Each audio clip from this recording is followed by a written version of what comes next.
Vă voi spune din start că mi-a plăcut Abigail. Povestea despre un grup de criminali care o răpesc pe fiica unui mare magnat, de fapt nici nu știu despre cine e vorba, și se retrag într-o clădire izolată și nu își dau seama că fetița pe care au răpit-o e mai mult decât o simplă balerină. Și acum voi trece și la o mică problemă pe care o am cu acest film. Nu vă voi da detalii, dar în majoritatea materialelor promoționale e menționată ce e de fapt fata. Dar în timpul filmului, mai exact vreo 45 de minute, personajele nu știu despre ce e vorba și urmează să afle. Dar dacă ai văzut un trailer, oarecum și posterul, deja poate îți dai seama.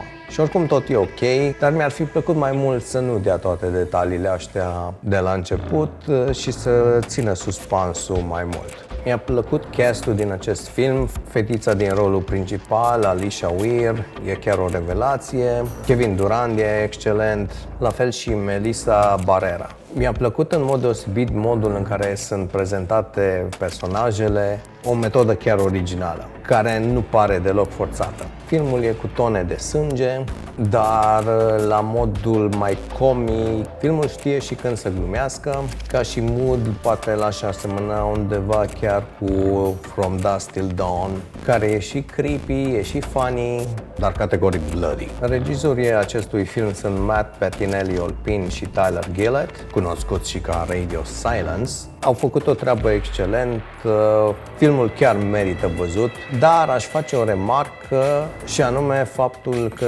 s-au puțin cam copiat, în sensul că ei au mai făcut un film în 2019 numit Ready or Not, care e foarte similar cu acesta, doar că plotul e cumva inversat. Și să mai adaug un detaliu care nu m-a impresionat, anume finalul.